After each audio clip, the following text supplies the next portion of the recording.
All right, I'm going to go ahead and get started. So good afternoon now, everyone. My name is Amy, and I am the project's communication manager for the Bridge Street Bigfork project happening in Bigfork. Thank you all so much for joining today. We're going to go ahead and jump into this presentation. So with me today, I've got Andy Cullison, the project manager for the Bridge Street Bigfork project. He and I will speak to respective pieces of this project, and we're going to cover lots of information about what you can expect in the next few years. My colleague, Katie Cleets, is also on the call. She is going to facilitate the Q&A at the end of our presentation. So if you have a question at any time, feel free to write that in the Q&A chat box at the bottom of your Zoom screen, and we'll address it at the end.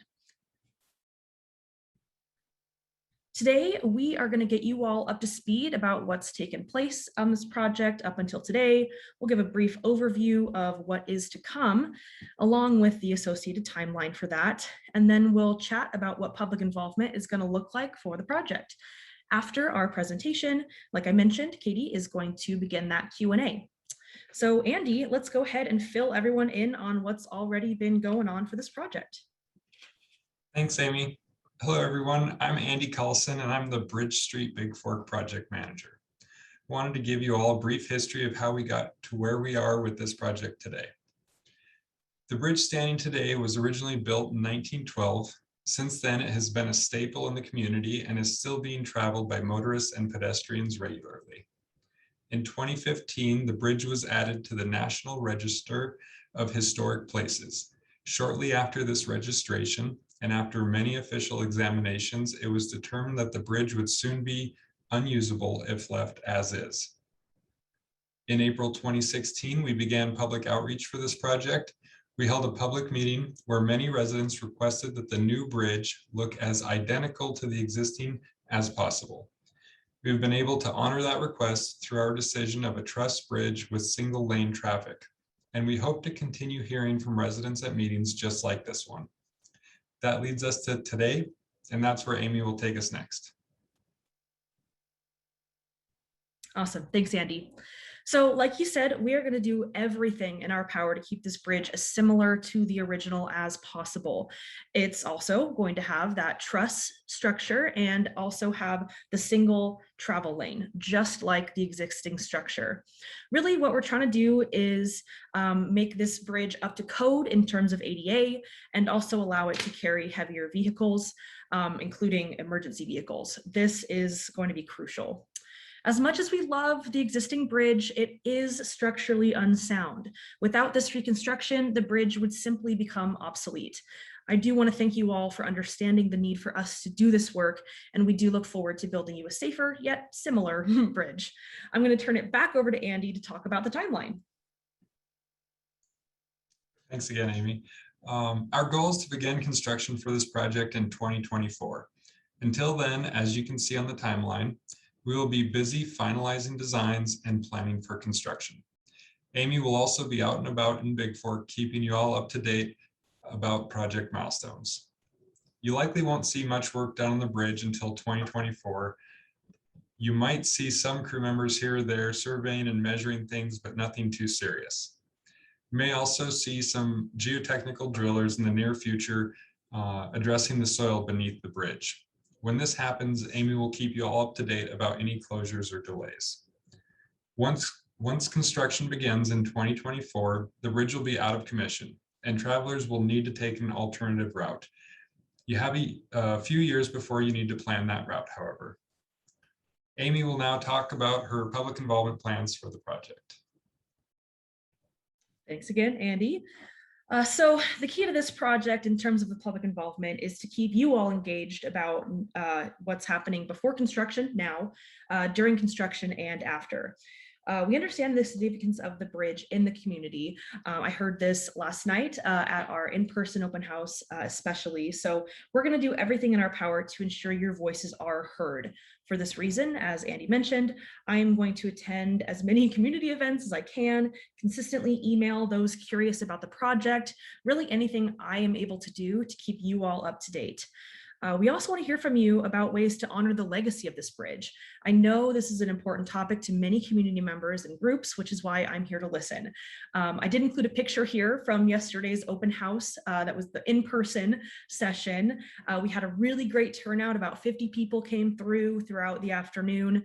As you'll see in the picture, we did have just one display board of the few that said, how would you like to see the existing Bridge Street Bridge memorialized? And as you'll see, we had a few answers there. We had some great responses that were really fun to read. So we really do want to listen. So my contact information is going to be on the next slide.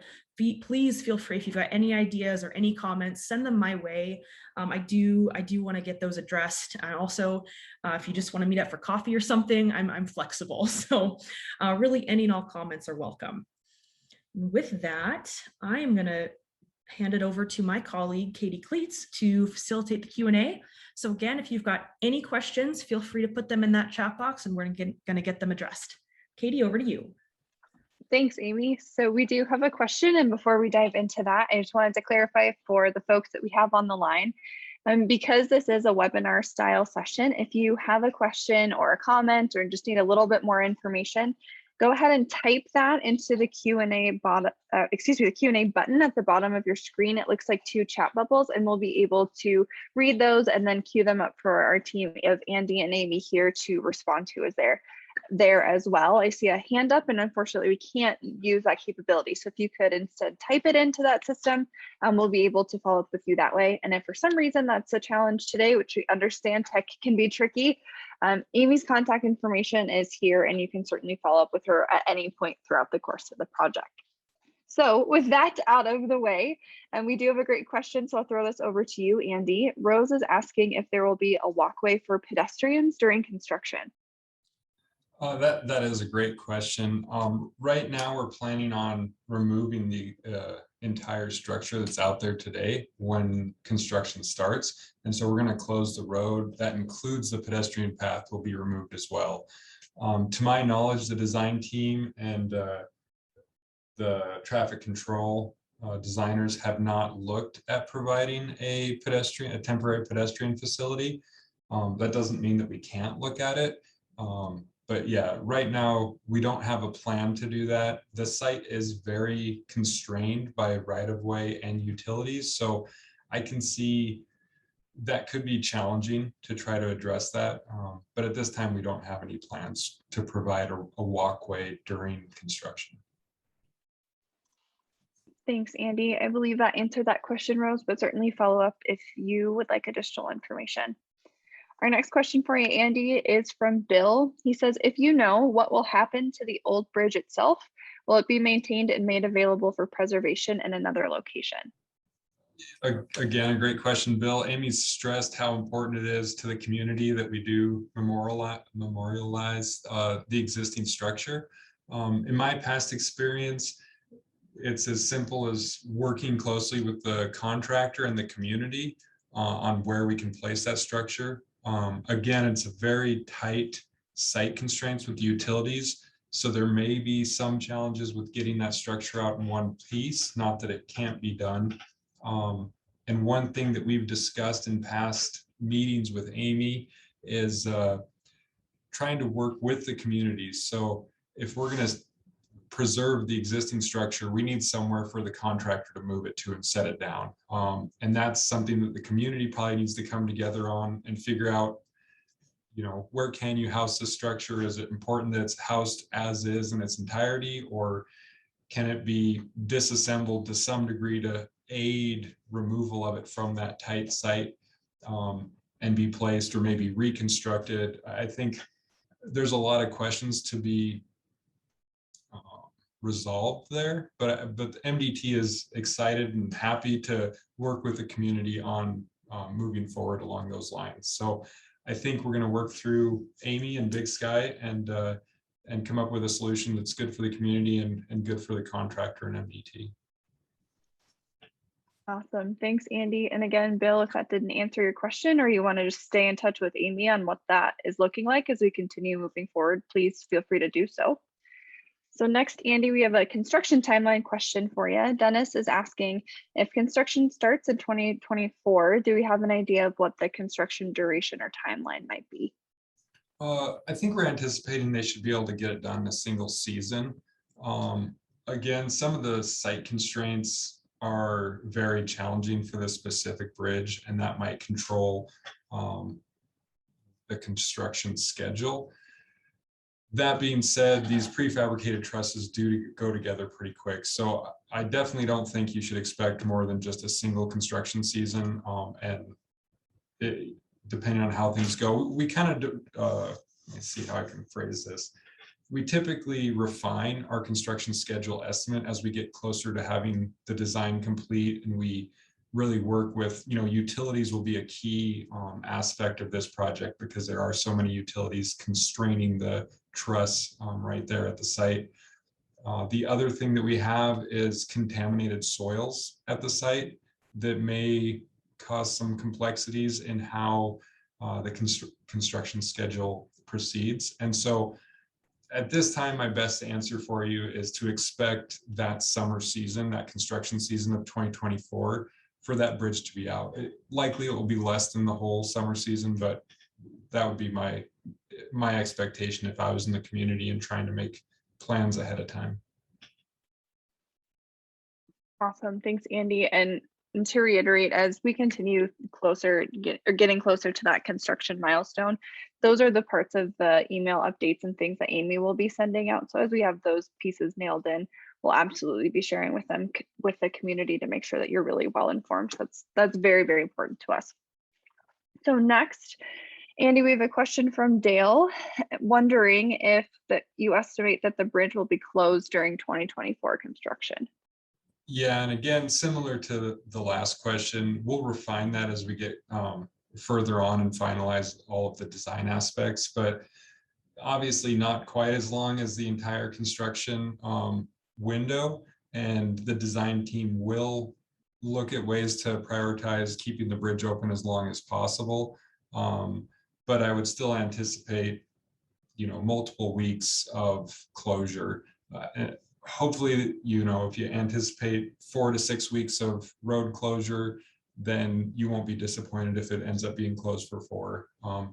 But again, we're preliminary on some of these things because we haven't done the geotechnical drilling, so we don't have all the information, and we don't have final agreements or plans with utility companies on how we're going to mitigate or move around the tight site constraints that are out there. So. Perfect. Thank you, Andy. And I think there are a couple of questions later on that we'll get to, just clarifying a couple points of what we do know and what we don't know quite yet. But until that time, we have a question from Paul, wondering if there's a clear alternative route into Bigfork after 2024 construction that starts at Grand Avenue. Wondering if there's some other alternative route into or around the village of Bigfork that maybe will be considered for our drivers. Yeah, and I don't have the information in front of me to answer that right now. That's something that we can work with Amy and post something to the website as soon as we have, the detour alternatives available. It's just something that the design team hasn't addressed yet. Thanks, Andy. So next is a question from Scott, wondering if the new footprint of the bridge will be the same. And he's wondering because he says he lives next to the bridge and is on the Bigfork Harbor Condo Board, and that there's no encroachment into the private property currently. Yeah, great question, Scott. Our aim is to keep it as similar as possible. We understand there's really tight right-of-way constraints there. Right now, we're looking at a very similar width of bridge structure, and then the length is going to have to increase a little bit, is our anticipation. Hydraulic studies are not complete yet, and neither are the geotechnical. But once those become complete, we'll get a better idea of exactly what the bridge opening needs to be to allow your 100-year floods to pass through and other items. We're not really concerned based on the preliminary analysis that we'd have to change it a great deal, but I think it's fair to assume the length of the structure will increase a little bit, but the width will stay about the same. How that impacts private land on adjacent landowners, hopefully minimally, if at all. And again, we're just not quite there yet, but we can, we'll keep you in the loop, and we have ongoing public involvement throughout this project to try to keep the community as up to date as we are in the design team. So. Perfect, Andy. I think that answered that exceptionally well. Next, Paul has a follow-up question and wondering if there will be electrical outlets installed in order to facilitate the Christmas lights that are seasonally strung on the bridge. Yeah, that's a great question. I've seen some of the photos of the lights and it looks wonderful. My grandparents live up in Whitefish, so I'll have to swing by the next time we go up for Christmas and check it out. If we get a chance before construction. But yeah, I don't know specifically. It's something that the design team's aware of, and we would be happy to accommodate. We just need to, my understanding is there's some sort of electrical available right now, so you guys are doing it currently, so all we would have to do is perpetuate that, which I think that would be acceptable. I don't see any issue with that, but again, we're not quite there. It's on our list of things to include in the design, and happy to accommodate that for the community. I think that's such a great idea to light up the bridge. I'm getting a smile on my face thinking about Christmas and not 100 degrees all the time. That's a great question. Okay, so next, we are wondering from Paul if there's likely to be a weight classification on the new bridge, or if it will just be one vehicle only as it currently is. So the travel lane will restrict it to one vehicle. There's only going to be one lane. However, the bridge will be designed to our modern standards, so it will easily support multiple vehicles on the bridge at the same time, as long as they're traveling in the same direction. Not really a weight issue, just a function issue. And I have heard that there are concerns that the community doesn't want larger vehicles using the structure.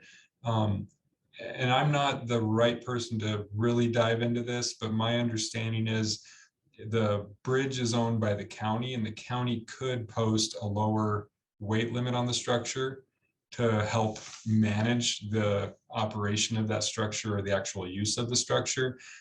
Just because the structure, is capable of carrying the heaviest loads doesn't mean that the community and the county have to allow that. So there's some flexibility there. If you want to know more, we can get you in touch with our bridge management folks. They do a great job, and they work with a lot of the different counties. And again, I'm just not the expert in that field, but I think hopefully that answered that question. Awesome, thanks, Andy. And somewhat similarly, Paul's wondering if there will be a height restriction on the new bridge, and he adds that frequently he sees plastic pipes that list the 8 feet 6 inch height restrictions are often broken by the taller vehicles that are driving through, regardless of the signage. Yeah, with all trusses, or not with all trusses, but with the truss that we're planning on replacing, that's similar to your existing truss, there will be height restrictions because it does have those structural members overhead. I don't know what the design team has in mind for the exact height restriction. I'd have to double check that. I think they have a preliminary truss laid out. I just don't know off the top of my head what that dimension is. I can have Amy post that to the website once I follow up with them. But that's always a concern with these types of trusses, is that you get overheight impacts. We see a tremendous number of overheight impacts, even on our interstate structures that are 16 feet above the roadway, interstate underpasses or overpasses. People seem to hit them. They have equipment on a trailer and the equipment's still up, and they'll impact those. So it's always a concern having that structure be over the roadway. It seems like that's going to add risk, and it does. And so, but I don't know the exact height restriction today in this meeting, so we can post that to the web. Yeah, great question. We'll absolutely follow up on that. Thank you, Paul. Next, we have another question from Rose, and she notes that she hopes the pollutants from the removal of the bridge will be contained. And her question then, is that part of the contract that the contractor will have to help contain some of that? Yeah, absolutely. We have a really good environmental team. We do lead and asbestos tests prior to construction as part of our design process. And so they'll check to see if there's any asbestos in the concrete or lead on any of the paint on the structure. And I'd have to go back and double check, but sometimes we find it on the bearings.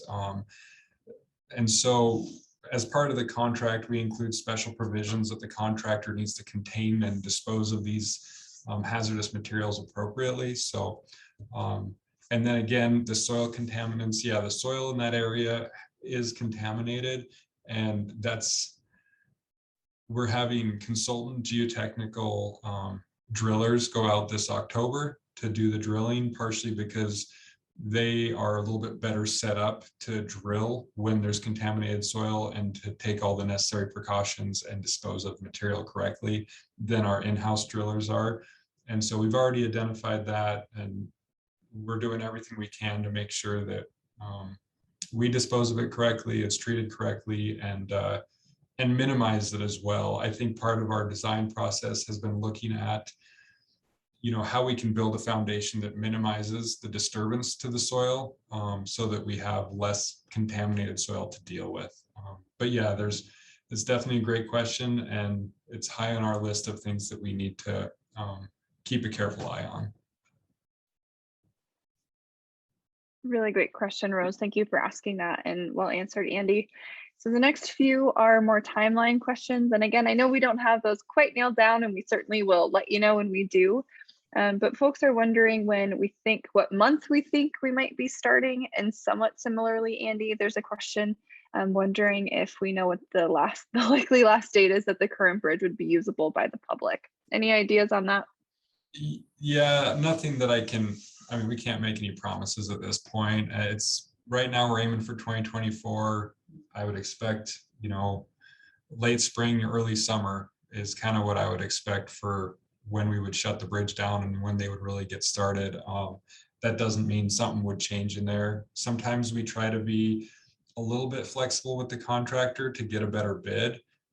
If we tighten down too much on them, we can see bid prices really go up through the roof. And so that's a careful balance of trying to make sure that we don't give them too much leeway, so that it impacts the community negatively, but also give them enough leeway in their start-stop time and the overall construction schedule that we get a good bid and we don't end up paying a lot more just because it's a really cramped schedule. Thanks, Andy. It's really important context to have too, and we often kind of forget that piece of it. So I appreciate you saying that. And again, just to reiterate, if you're attending here, you're interested in this project, as are we, feel free to email Amy and she will send updates as we have those milestones figured out. It's kind of an ongoing process until we start getting shovels to dirt. So feel free to follow up with her and we'll get you all of the information that you're looking for. And especially as that's nailed down, because it's kind of a waiting game sometimes, but it doesn't mean that pieces aren't moving actively to get us there. So next, Andy, is a question from D, wondering if there's an architectural design draft copy available to see of the new bridge, which then would be accessible to the community. I think that we have a conceptual model, a 3D conceptual model, which might provide a good understanding of the new structure and the new layout. Lency and Amy, Lency's on our design team. Lency and Amy were able to demonstrate that at the open house yesterday, I believe. And Amy had the great idea of putting that into a video and posting it on the web for everybody to view. So we'll update the website. We need to, record a little video, maybe have Lency narrate it as he walks through the 3D model. But it's a really cool model. We had a summer intern that specializes in unmanned aerial vehicles, doing survey of the structure in the surrounding area. So the model really gives you a sense of the tight site constraints with the utility poles and all the power lines that are so close to the existing structure. And then obviously the public property that's so close to the existing structure as well. So yeah, we'll work to put that up on the website, and Amy can send out a maybe like an update email to everybody on the contact list, letting them know that it's up and ready to go. I might anticipate, I think Lency is on vacation today. So probably late next week would be the earliest we could probably get that up. I think, wouldn't really take Lindsay that long to record it, but I don't want to make it a fire on his table as soon as he comes back from vacation. So I would anticipate that could be up early or mid or late next week. Awesome. Thanks, Andy. That'll be really fun to see and should really help. And then Dee, if you do end up coming across that and have additional questions, you again know where to find us, and you're very welcome. We're happy to share that. Next question for you, Andy, is from Bill, wondering if we know what the funding sources are for this project. Yeah, the funding comes from our off-system bridge funding. I'm not the right person. I'm not the program manager. That's our bridge bureau chief. She could really speak to this well, but I'll do the best I can. And we can update our website so that it speaks directly to this as well. But to my knowledge, the off-system bridge funding is a federal program, and then the state matches it. And again, I would be guessing, I think it's in the low teens of what state taxes match the federal funding. So I think there's some portion of state funding to like the tune of 13% of the project comes from the state, and then 87, is that right? I'm doing my math right. Yeah, 87% would come from the feds. So that's maybe a quick and dirty overview to get you through today. And then we can update the website. I know I've seen on other public involvement or in other projects that we've done, we have public involvement kind of language for where the funding's coming from, and that'll be more concise and clear than what I attempted. But to give you an idea for today, the majority of it's coming from the feds on the off-system program, and then the state pitches in. So. Perfect. Thanks, Andy. And I think Amy does have some information in our materials, but we'll certainly clarify that, and we can follow up with you to make sure that you have the information that you're looking for. Next question for you, Andy, is from Scott, and he's wondering if there's any more detail about the soil contaminants. So he's wondering if you know what the source of the contaminants might be, or what the suspected contaminants themselves might be. And if you don't have that, we can certainly follow up with Scott offline when we can provide a little bit more. Yeah, let me see. I'm just digging in my email really quick. So the email I have from our geotechnical design team is they listed PCB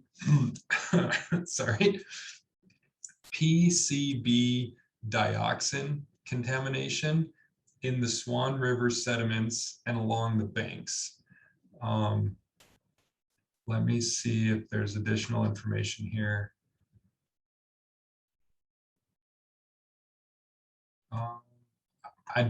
Is there a power station? And now I'm just speculating. We should probably put it up on the website. I think, I thought somebody mentioned it was from the power station that was up the channel from us, but we can update that on the website so people know. I realize that might be alarming out of context. So, but yeah, the one piece of information that I do have at my fingertips is that it's PCB/dioxin, DIOXIN contaminants. And it sounds like it's in Swan River sediments. So it's all down that channel, to my understanding. Okay, thanks, Andy. And Scott, we can certainly follow up when we have a little additional context. As Andy said, sometimes that can sound a little different when we don't have the full picture. So we'll be sure to follow up with you on that. And then the last question that we have for you, Andy, at least at this time, is again from Rebecca. And speaking as a local, she said, the youth of Bigfork, and my daughter sitting next to me specifically, would like to know if there will still be a ledge on the outside edge of the bridge so that people can jump off of it. And she notes that it truly is a rite of passage for the Bigfork youth. That's awesome. It's wonderful to hear that the community and the youth are attached to the bridge in that way. I'd have to look at the preliminary layout of the new structure.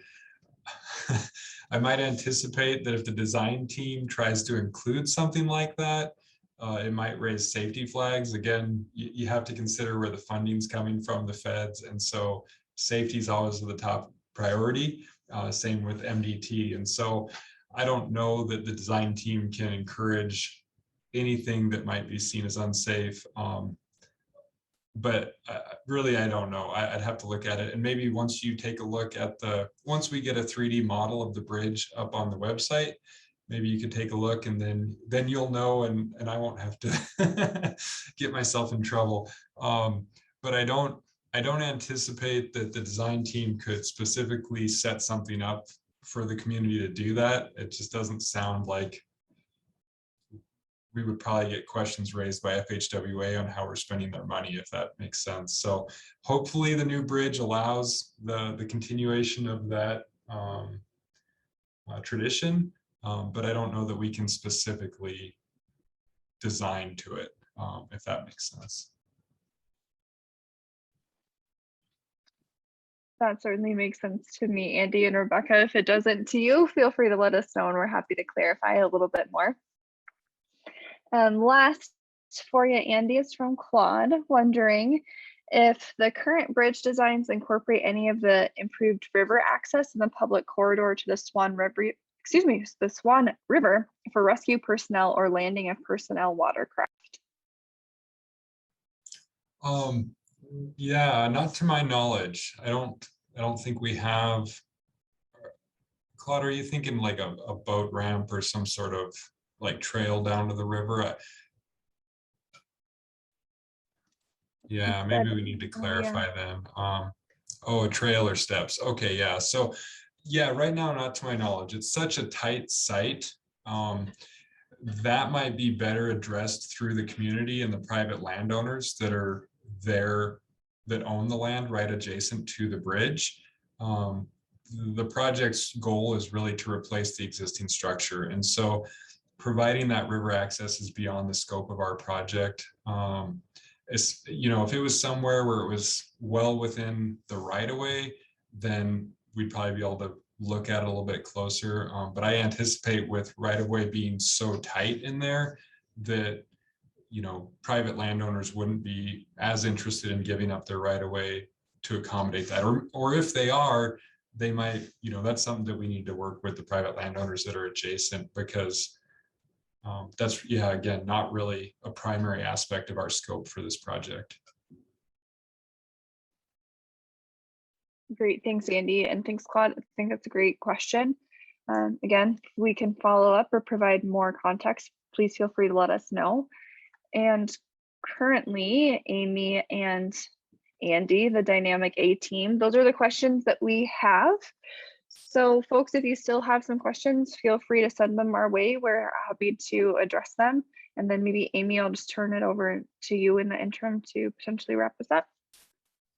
Thanks, Katie, for leading that Q&A. That was a lot of great questions. So I've been taking notes during the Q&A, so I've got my marching orders. I've got some follow-up items for myself. So Andy and I will check back in, make sure we're answering your guys' questions, getting some more information up on the project website. But again, as Katie mentioned, in the meantime, you've got my email here on the screen. Please, at any time, send me an email. I'm happy to talk and answer any more questions. So again, thank you all so much for joining, and keep an eye out for any other upcoming open houses or attendance at different community events in the future. So again, thank you all so much.